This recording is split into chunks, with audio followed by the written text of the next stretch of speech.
네, 코로나 사태 장기화로 중소기업과 소상공인 등의 피해가 이어지고 있습니다. 대출 만기 연장이나 이자 상환 유예 같은 한시 적용 중인 금융지원책을 연장하고 직접 지원도 더 늘려야 한다는 이야기가 나오고 있는데요. 네, 반면 얼어붙은 실물 경기와 달리 자산 가치는 큰 폭으로 상승해서 부채 증가 등의 문제가 함께 나오는 상황입니다. 오늘 은성수 금융위원장 모시고 코로나 금융지원책과 가계부채 관리 방안 등에 대해서 직접 이야기 들어보겠습니다. 안녕하십니까? 네, 안녕하십니까? 네. 자, 이 코로나 상황이 워낙 계속되다 보니까 참 힘든 분들이 적지 않으신 것 같습니다. 위원장님도 참 챙길 게 많으실 것 같은데요. 오늘 우리가 나누는 이야기들이 좀 큰 도움이 됐으면 하는 바람 가져보고요.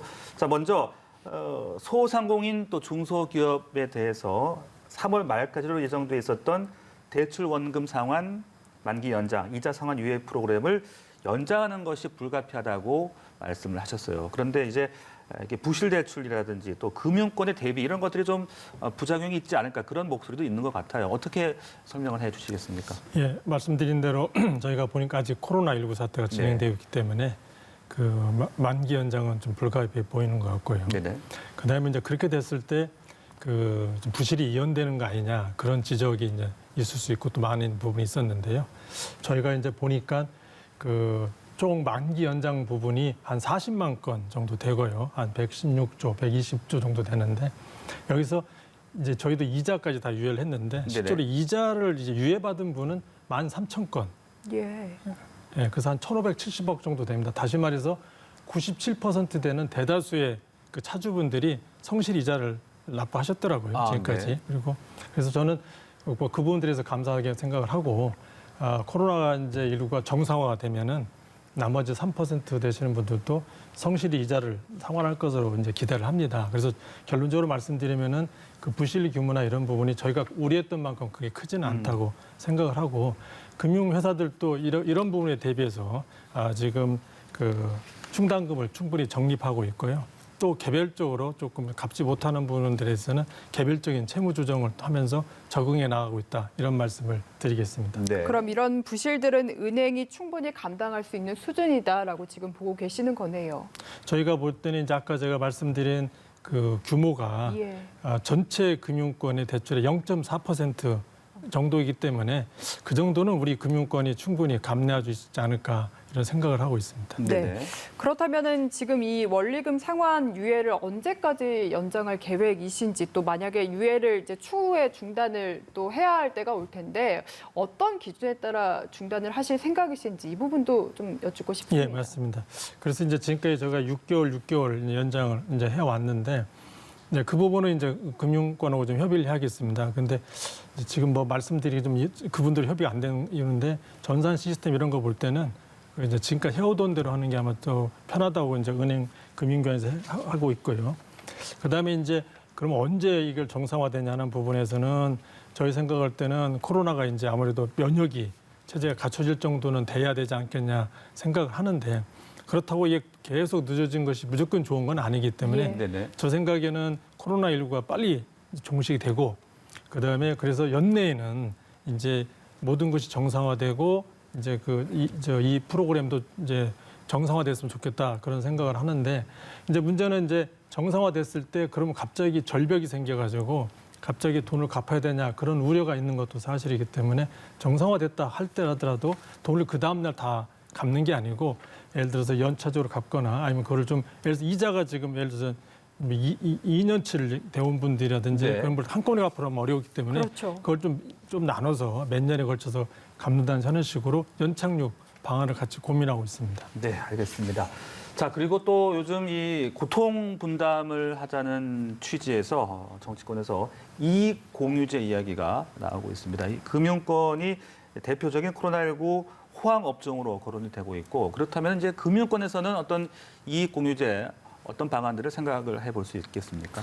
예, 이익 공유제 논의는 이제 코로나19라는 예상하지 못했던 그런 이제 사건에 대해서 저희가 경제적, 사회적으로 이제 양극화 현상이 벌어진 것에 대해서 우리가 합심해서 코로나를 다 같이 치유해보자 아마 그런 취지로 저는 이해를 합니다. 지금 아직까지는 여기에 대해서 구체적으로 정부 내에서 논의된 거는 저로서는 지금 받은 건 없고요. 정부 내에서 논의되면은 저희도 금융위도 적극 참여해서 이 부분을 이제 하겠는데요. 근데 많은 분들이 그 이야기를 하신 것 같아요. 이 자발적 참여 이야기를 많이 하셨더라고요. 네네. 예. 예, 그래서 자발적 참여를 한다고 한다면은 그 자발적 참여를 이끌어낼 수 있는 그 이제 법적, 제도적 장치가 중요하다고 생각하고 그걸 잘 뭐 이렇게 개발해내는 게 중요하다고 저는 생각을 합니다. 예. 네. 그리고 공매도 이제 정상적인 시장에서는 이제 운영이 돼야 하는 공매도가 이 코로나19의 영향으로 한시적으로 금지가 됐었습니다. 근데 이제 3월 16일이면 이제 원래는 정상적으로 재개가 돼야 되는데 금융위에서 원래 앞서 2차례 정도는 재개를 할 것이다라는 쪽으로 이야기를 했었거든요. 그런데 최근에 살짝 뉘앙스가 바뀐 것 같습니다. 그래서 지금 금융위원장으로서 입장이 좀 어떠신지 저희가 이야기를 듣고 싶거든요. 예, 그 앞서 이게 이런 부분 이렇게 뉘앙스가 바뀌었다는 거는 예. 저는 곤란한 질문. 아니요, 저는 똑바로 가고 있는데 이렇게 좀 보시는 분이 예. 왼쪽으로 기울였다 오른쪽으로 기울였다 하신 거지 저로서는 똑바로 갔다고 생각을 합니다. 그래서 그렇군요. 뉘앙스 변화는 이제 없다고 생각을 하는데 근데 왜 금융위원장이 속 시원해 좀 말 좀 해주지 말을 안 하느냐 그런 부분에 이제 또 오해가 있고 그러는데 아시다시피 이제 이런 결정은 저 혼자 결정하는 게 아니고 9분으로 구성된 금융위원회라는 합의제 행정체를 통해서 결정되기 때문에 제가 이제 그 회의하기 전에 금융위원회라는 게 이렇게 한다라고 말씀드릴 수도 없고 또 예의상 그렇게 해서도 안 될 거로 생각을 합니다. 그래서 예. 제가 회의 결정 때까지 안 되니까 좀 기다려 주십사라는 이제 말씀을 드렸고요.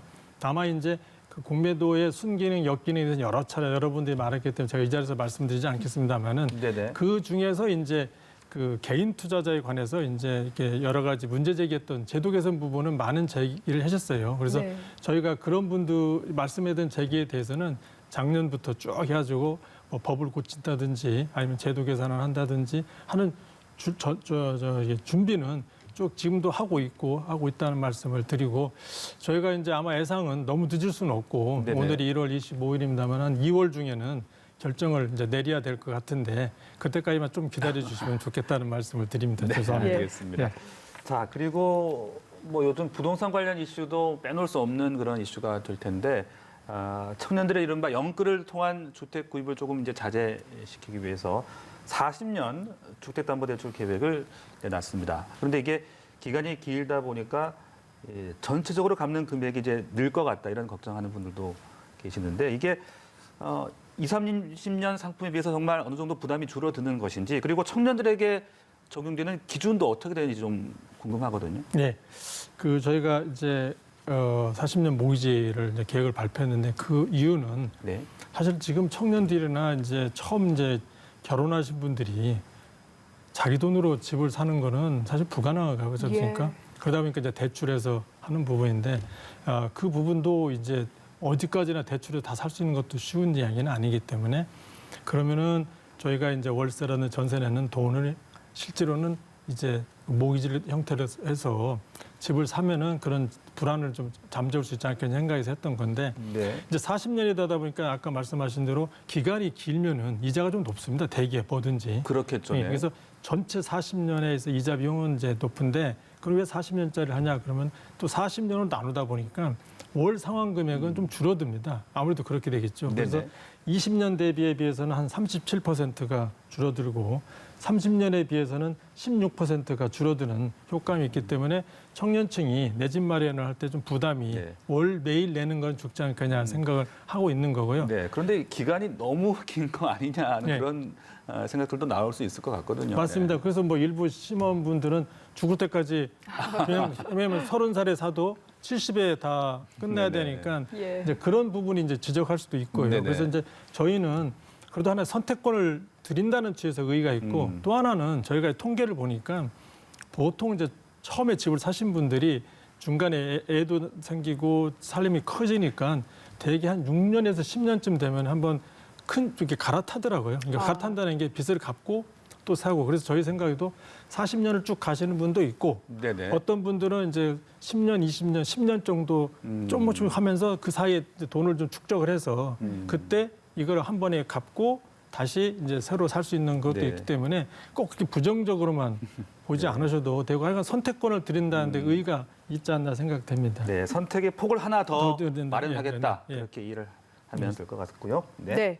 그리고 이제 늘어나는 가계부채 관리 방안으로 아주 강력한 대책이 나온 것 같습니다. 이제 신용대출의 이자와 원금을 분할 상환하는 걸 의무화하겠다 했는데 지금 세부적인 내용이 나오지 않다 보니까 좀 불안해하는 국민들이 많으신 것 같고요. 그리고 이게 오히려 불안하다 보니까 이제 수요를 더 이렇게 자극하는 게 아니냐라는 일각의 지적도 있거든요.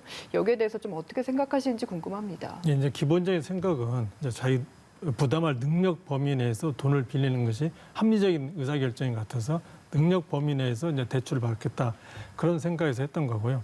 이왕이면은 이제 돈을 빌려서 1년이면 1년, 2년 뒤에 한꺼번에 받기 어려우니까 조금씩 돈을 이제 분할해서 상환하면 좋지 않겠냐 이런 생각에서 이제 그 아이디어를 낸 건데 이렇게 또 폭발적으로 또 관심 있는 줄 사실은 몰랐습니다. 예. 그 중에 한 부분이 그 1년치를 또 1년 뒤에 다 갚는 거 아니냐 하니까 계산해 보니까 엄청나게 많은 돈이 되는데 네. 저희가 생각한 거는 어차피 지금 신용대출을 한번 받으면은 한 1년 받으면 연장을 해가면서 대개 아마 10년 하시는 것 같아요. 그럼 이제 좀 시계를 1년이 아닌 좀 긴 시계로 좀 나누면은 매달 갚는 부분도 줄어들 수 있고 또 사실은 뭐 그걸 꼭 의무화라 아니면 자발적인 프로그램이라 생각하는데 실질적으로 이게 꼭 의무화라 해서 그러는데 자발적으로 한다면 그게 자기 부담을 조금씩 나눈다는 점이 아까 40년 모으기제와 비슷한 개념으로 네. 한다는 의미가 되고 네. 다만 이제 이게 소급 적용이냐 아니냐 근데 당연히 소급 적용은 하지 않을 거고요. 예. 그다음에 이제 고액의 신용 대출에 대해서 좀 조금 제한적으로 하기 때문에 대다수 국민분들은 여기에 좀 신경 안 써도 되고 또 그렇기 때문에 미리 마이너스 통장 땡길 필요도 없고 네. 그다음에 네. 이제 아까 말씀드린 이건 어디까지나 업무 계획을 세운 거기 때문에 시장하고 또 이렇게 실수요자 되는 걸 잘 의견 들어봐서 네네. 그 국민들한테 충격 주기 그런 얘기는 안 하도록 이렇게 노력을 하겠습니다. 네. 네. 사실 저도 마이너스 통장을 뭐 크지는 않지만 갖고 있거든요. 그래서 이게 어떻게 되는 건지 상당히 궁금했는데 그렇다면 적용 안 되는 걸로 이해를 하면 되는 겁니까? 그렇죠. 아니 그 부분은 네. 적용 뭐 그랬는데, 그러니까 네. 그 합리적인 기대를 어긋나는 지금 우리가 이 모든 것이 국민들을 괴롭히려고 하는 게 아니라 네네. 자기 능력 범위 내에서 대출 받고 그다음에 대출을 미리미리 좀 갚아 나가는 그런 아이디어 차원이지 그거를 뭐 괴롭히고 그런 건 아니기 때문에 네네. 잘 의견을 들어서 네. 시장의 의견을 들어서 합리적으로 디자인하겠습니다. 알겠습니다. 네. 자 그리고 하반기에 최고 금리가 이제 인하가 예정이 되어 있잖아요. 그렇다 보니까 또 이게 대부 업체 등의 대출이 축소가 되고 그렇다면은 당장 자금이 필요한 분들은 또 불법 시장으로 또 이동을 하지 않을까 또 이런 우려들도 나오고 있는데 그 부분은 어떻게 좀 보완이 되겠습니까? 예, 지금 말씀하신 게 맞고요. 네. 사실 저희가 걱정하는 부분도 사실 그 부분입니다. 세상에 좋은 것만 있는 건 아니기 때문에 과거에 이제 저희가 한번 이걸 최고금리를 낮췄을 때 그 사례를 봤더니 그걸 이번에 적용해 보니까 한 32만 명 정도가 대출에 어려움을 잊지 않을까 그렇게 이제 저희가 분석을 했고요. 이 중에서도 한 13% 되는 한 4만 명 정도가 지금 말씀하신 불법 사금융으로 이렇게 가는 게 아니냐, 갈 수 있는 게 아니냐 이렇게 판단이 됩니다. 그래서 이 부분을 이제 보호를 해야 되기 때문에 저희가 좀 넉넉히 해서 한 40%, 약 13만 명 정도를 커버할 수 있는 게 그분들이 대출해 줄 수 있는 그런 서민금융 확대 공급 계획을 마련하고 있습니다. 그래서 그 부분은 이제 재정도 있겠고 또 기금 모은 것도 있고 해서 이미 저희가 법안을 내서 그 법안에 따라서 그렇게 하도록 하겠습니다. 그래서 시장 상황이 필요하면은 더욱 이렇게 확대할 거고요. 저희가 이제 저축은행하고 이야기하는 거는 이제 금리를 낮추니까 난 대출 안 해주겠다 이런 분들 이제 이야기를 하는데 그러면 저축은행이 고객을 거꾸로 이야기하면은 32만 명을 잃어버리는 거거든요. 예. 네. 그래서 저는 생각할 때 저축은행들도 그 고객을 배제할 게 아니라 그분들을 끌어안고 그분들한테 대출해주면서 리스크를 위험을 줄이는 그런 부분을 강구해서 고객을 유지해야 될 것 같고 저희 금융위원회에서도 저축은행들 이렇게 하는 노력을 좀 도울 수 있는 그런 방안을 강구해서 지금 말씀하신 최고금리는 좋은 일인데 네네. 좋은 일을 하려다가 금융을 못 받는 그런 일이 없도록 이렇게 잘 노력해 나가겠습니다. 네. 네. 그 마지막으로요. 그 네이버나 카카오 같은 기업들을 빅테크 기업들이라고 하죠. 이 금융업 공략에 나선 지 꽤 지났고 이제 어느 정도 자리매김도 했는데 기존 금융권에서는 이제 기울어진 운동장이라는 문제 제기도 많이 하고 또 한편으로는 이제 기존의 금융 감독 시스템이 이런 빅테크 기업들을 잘 관리 감독을 할 수 있느냐라는 문제 제기도 합니다. 여기에 대한 견해도 마지막으로 듣고 싶습니다. 예, 그 지금 말씀하신 디지털 금융, 그다음에 빅테크 이런 부분들이 이제 지금 막 발전하고 있기 때문에 저희는 기본적으로 그분들 육성해 주는 게 좋겠다고 생각을 합니다. 네. 그래서 약간은 그 일반 기존에 있는 금융권보다는 조금 뭐 느슨하다고 할까요? 좀 얘기돼 있습니다.